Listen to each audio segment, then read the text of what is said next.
কখনো নাটক দেখেছো? যদি দেখে থাকো লক্ষ্য করবে যে নাটকে স্টেজে কিছু লোক এন্টার করে তো কিছু লোক এক্সিট করে, অর্থাৎ কেউ প্রবেশ করছে তো কেউ বেরিয়ে যাচ্ছে। এটা যেরকম আমরা নাটকে দেখতে পারি, সেম জিনিস আমরা কিন্তু আর একটা জায়গাতেও দেখতে পারি। বলো তো কোথায়? ইয়েস, ইউ আর রাইট, জীবনে। জীবনের এই স্টেজে, এই মঞ্চে কারোর জন্ম হয়, অর্থাৎ কেউ প্রবেশ করে, তো কারোর মৃত্যু হয়, অর্থাৎ কেউ চলে যায়। তো আমাদের এই কবিতাটা, যেটার নাম হচ্ছে all the world's is a stage, পুরো জগৎটাই একটা নাট্যমঞ্চ। এই কবিতাটা অনেকটা এই বিষয়টার উপরই ভিত্তি করে লেখা। লিখেছেন কে? আমাদের সেই বিখ্যাত অন্যতম শ্রেষ্ঠ নাট্যকার ও কবি উইলিয়াম শেক্সপিয়ার। উইলিয়াম শেক্সপিয়ার, যার জন্ম 1564-এ, মৃত্যু 1660-তে, তিনি ছিলেন ইংল্যান্ডের অন্যতম শ্রেষ্ঠ নাট্যকার ও কবি। তাকে আমরা বার্ড অফ অ্যাভনও বলি। তিনি অনেক নাটক লিখেছে, অনেক সনেট লিখেছে, এবং তার লেখা একটা নাটক যার নাম অ্যাজ ইউ লাইক ইট, সেখানে একটা চরিত্র আছে, সেই চরিত্রের একটা ডায়লগই ছিল এই কবিতার নামটা। ওকে, অর্থাৎ all the world is a stage. ওই ডায়লগটার প্রসঙ্গেই এই কবিতাটা উনি লিখেছেন। এটি একটি ড্রামাটিক মনোলগ। ড্রামাটিক মনোলগ মানে নাটকের একটা চরিত্র একা একাই কথা বলে যাবে, যেখানে লিসেনার থাকবে, বাট সে প্যাসিভ, সে কোনো কথা বলবে না। হ্যাঁ, এবং তার এই বক্তব্যের মধ্যে দিয়ে, ড্রামাটিক মনোলগ অর্থাৎ তার একা একাই কথা বলার মধ্যে দিয়ে আমরা তার চরিত্র, তার চিন্তাভাবনা, তার সাইকোলজি আমরা জানতে পারবো। এবং এটা কেমন টাইপের কবিতা? একটা শিক্ষামূলক কবিতা, ডিডাকটিক কবিতা, যেটা আমাদের মানুষের জীবনের একটা শিক্ষা দেয়। লেখা হয়েছিল কবে? না, অ্যাজ ইউ লাইক ইট যবে লেখা হয়েছে তবেই এটা লেখা হয়েছে। 1599 থেকে 1600 সালের মধ্যে এটা লেখা হয়েছে। ঠিক আছে? তো এটা কবিতাটা যেটা নাটকের অংশ, স্বতন্ত্র কিন্তু কোনো কবিতা নয়। এবং গদ্যে ছন্দে লেখা, অর্থাৎ ব্ল্যাঙ্ক ভার্সে লেখা। কোন ভার্সে লেখা? ব্ল্যাঙ্ক ভার্সে, আয়াম্বিক পেন্টামিটারে। মোট 28টা লাইন আছে, এবং এখানে মানুষের জীবনের 7টা পর্যায়ে ভাগ করা আছে। মানুষের জীবনকে তাহলে কটা পর্যায়ে এই কবিতায় ভাগ করা আছে? 7টা পর্যায়ে ভাগ করা আছে। তো শেক্সপিয়ার এখানে বলেছেন যে আমাদের জীবনটা একটা নাটকের মতো, আর আমরা সবাই সেই নাটকের অভিনেতা। কেউ স্থায়ী নয়, কিন্তু আমরা কি কেউ এমন আছে যে অমর, বেঁচে আছি অনেক দিন, সারা জীবন? না, জন্ম থেকে মৃত্যু পর্যন্ত মানুষকে, জীবনকে 7টা ভাগে ভাগ করেছে, এবং সেই 7টা ধাপই এবার আমরা লাইন বাই লাইন পড়ে জানবো যে কবি কি বলছেন। All the world is a stage, and all the men and women merely players. সমস্ত পৃথিবী একটা স্টেজ, নাট্যমঞ্চ, আর সমস্ত পুরুষ মহিলা এরা সবাই কেবলমাত্র প্লেয়ার, অভিনেতা। merely প্লেয়ার, কেবল অভিনেতা। they have their exits, তাদের কারো এক্সিট করছে, প্রস্থান করছে, and their entrances, আবার কেউ কেউ প্রবেশ করছে, and one man in his time plays many part, আর একটা মানুষ কিন্তু জীবনে অনেকগুলো চরিত্রেই কিন্তু অভিনয় করে। হয়তো একটা মানুষ কারোর বাবা, কারোর ছেলে, কারোর ভাই, তাই না? তো এইভাবেই একটা মানুষ কিন্তু অনেকগুলো চরিত্রে অভিনয় করে। his acts being 7 ages, আর তার এই অভিনয়ের মোট 7টা ধাপ বা 7টা বয়স হয়। ফার্স্ট স্টেজে আমরা কি দেখতে পারবো? না, ইনফ্যান্সি, অর্থাৎ শৈশব দেখতে পারবো। কি বলছে লাইনটা দেখি তাহলে তারপরে।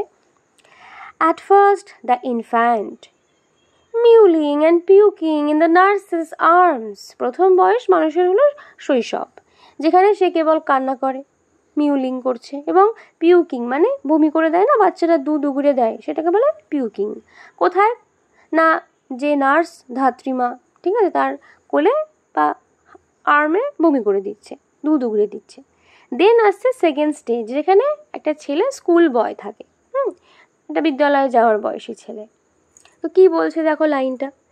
দেন the whining school boy with his satchel and shining morning face, creeping like snail unwillingly to school.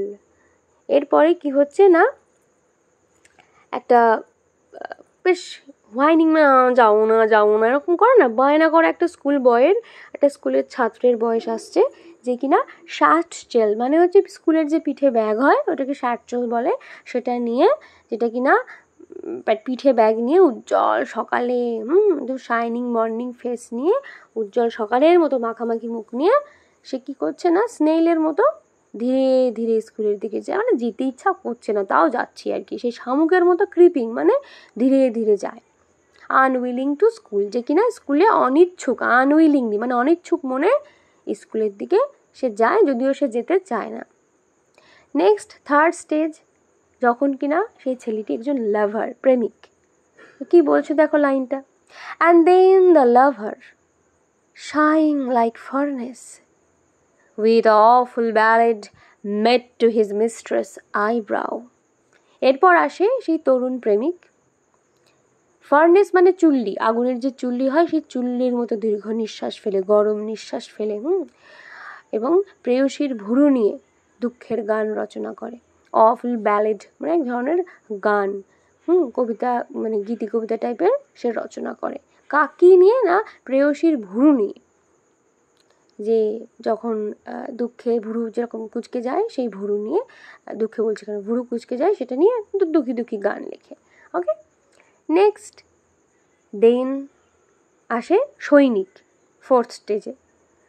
Then a soldier full of strange oaths and bearded like the pard. এরপর মানুষ হয়ে ওঠে সৈনিক, জীবন যুদ্ধের সৈনিক, তাই না?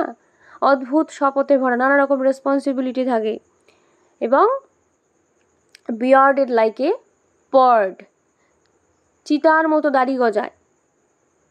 জেলাস ইন অনার, সম্মানের জন্য ঈর্ষাপরায়ণ হয়, যে আমার সম্মান চাই। Sudden and quick in quarrel, দ্রুত ঝগড়ায় লিপ্ত হয়ে যায়, সম্মানের জন্য আবার হিংসাও হয়। সিকিং দ্য বাবল রেপুটেশন, তারা কি করে না, বাবল রেপুটেশন মানে অস্থায়ী খ্যাতি, একটু পপুলার হওয়া, যেটা সবাই এখন ট্রেন্ড হতে চায়, ট্রেন্ডিং হতে চায়, সেই বাবল রেপুটেশন খোঁজে। ইভেন ইন দ্য ক্যাননস মাউথ, অর্থাৎ খ্যাতির লোভে যদি প্রাণ পর্যন্ত, ক্যানন মানে কি সেই বোমা বারুদ যেখান থেকে বেরোয় সেই ক্যাননের মুখে দাঁড়িয়েও সে বাবল রেপুটেশন খোঁজে, অর্থাৎ প্রাণ পর্যন্ত ঝুঁকি দিয়ে সে অস্থায়ী খ্যাতির লোভে প্রাণটাকেও পর্যন্ত ঝুঁকিপূর্ণ করে দেয়।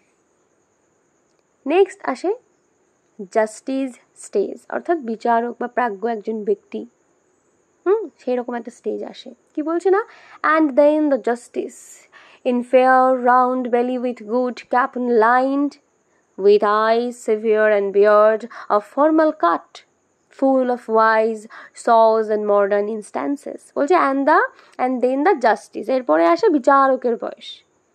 in fair round belly with good cap lined, বলছে ভালো খাবারে ভরা পেট নিয়ে, with eyes severe and beard from formal cut, গম্ভীর চোখ, পরিপাটি দাড়ি, অর্থাৎ ম্যাচিওর হয়ে গেছে, এবং ফুল অফ ওয়াইজ সজ, সজ মানে হচ্ছে বচন, সে ভীষণ জ্ঞানী জ্ঞানী কথাবার্তা বলছে, অ্যান্ড মডার্ন ইনস্টান্সেস, উদাহরণে পূর্ণ, জ্ঞানের বচন, জ্ঞানের উদাহরণে পূর্ণ, সে একজন পরিপক্ক মানুষে পরিণত হয়েছে সে।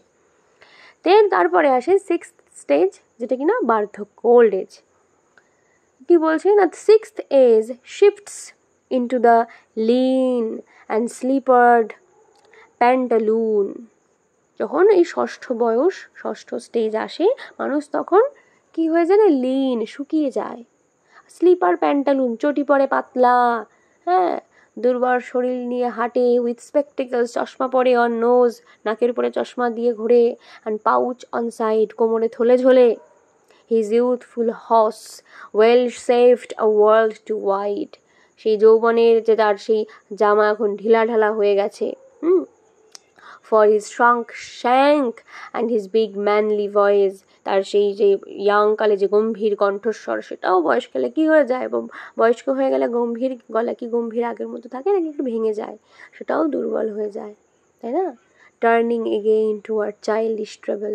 ছোট্টবেলায় বাচ্চারা কথা বললে যেরকম কাপা কাপা বাচ্চা বাচ্চা গলার হয় স্বর, এটাও শিশুদের মতো তার গলা আবার বার্ধক্যে গেইন কাঁপতে থাকে। Pipes and whistle in his sound, তার গলার মধ্যে কিনা দেখা যায় শীষ দেখা যায়, অর্থাৎ বয়স হয়ে গেলে আওয়াজ বেরোয় না, ঠিক আছে, গলার দিকে আওয়াজ না বেরিয়ে শীষ বেরিয়ে আসে। লাস্ট স্টেজ, 7th স্টেজ, মৃত্যু, তাই না? লাস্ট সিন অফ অল, একদম নাটকের শেষ দৃশ্য বাবু। শেষ দৃশ্যে কি হয়? That ends with strange eventful history. একটা সেই ইতিহাসের পরিসমাপ্তি ঘটে, একটা স্ট্রেঞ্জ ইভেন্টফুল হিস্ট্রি ঘটে, যেটা কিনা এন্ড হয়ে যায়। বলছে যে শেষ দৃশ্যে মানুষ আবার শিশু হয়ে যায় এবং সেই জীবনের অদ্ভুত ইতিহাসের পরিসমাপ্তি ঘটে। ইন সেকেন্ড চাইল্ডিশনেস অ্যান্ড মিয়ার অবলিভিয়ন, এখানে সেই বাচ্চাদের মতো কি হয়, তার স্যান্স টিথ, স্যান্স আইজ, স্যান্স টেস্ট, স্যান্স এভরিথিং, বলছে সব কিছু। মিয়ার অবলিভিয়ান মানে সেই ভুলে যাওয়া বলে না, আস্তে আস্তে বাচ্চারা যেরকম মনে রাখতে পারে না, হ্যাঁ, যে ছোটোবেলায় কাকে দেখেছে না দেখেছে, সেরকম বয়স্ক হলেও না কাউকে মনে রাখতে পারে না, হ্যাঁ। ইন সেকেন্ড চাইল্ডিশনেস অ্যান্ড মিয়ার অবলিভিয়ান, তার দাঁত, স্যান্স টিথ, তার দাঁত খুলে পড়ে যায় বাচ্চাদের মতো, চোখের দৃষ্টিহীন হয়ে যায়, যেরকম বাচ্চারা কিন্তু প্রথম জন্মের পর কিন্তু নজর ভালো হয় না। স্যান্স টেস্ট, স্বাদহীন হয়ে পড়ে, অ্যান্ড সব কিছুই তার যেন সায়েন্স এভরিথিং, সব কিছু যেন সে সব কিছু হীন হয়ে মৃত্যুর দিকে সে এগোয়। তো কনক্লুশন আমরা কি বলতে পারি, আমরা কি শিখলাম এই কবিতা থেকে, কি জানলাম? যে এই কবিতায় শেক্সপিয়ার মানুষের জীবনটাকে নাট্যমঞ্চের অভিনেতার সঙ্গে তুলনা করছে, মানুষকে, এবং জন্ম থেকে মৃত্যু পর্যন্ত যে 7টা ধাপ আছে সেটাই হচ্ছে, আমরা সেটা ধরেই জীবনযাপন করি। প্রত্যেকটা বয়সের কিন্তু আলাদা বৈশিষ্ট্য আছে, আলাদা দায়িত্ব আছে, এবং শেষ পর্যন্ত কি হচ্ছে না, সব কিছু হারিয়ে মানুষ মৃত্যুর অন্ধকারে হারিয়ে যাচ্ছে। তাই কি বুঝলাম আমরা, যে জীবন ক্ষণস্থায়ী, ঠিক যেন নাটকের মতোই, যার শুরু আর শেষ আছে। বুঝতে পারলে কবিতাটা এবার?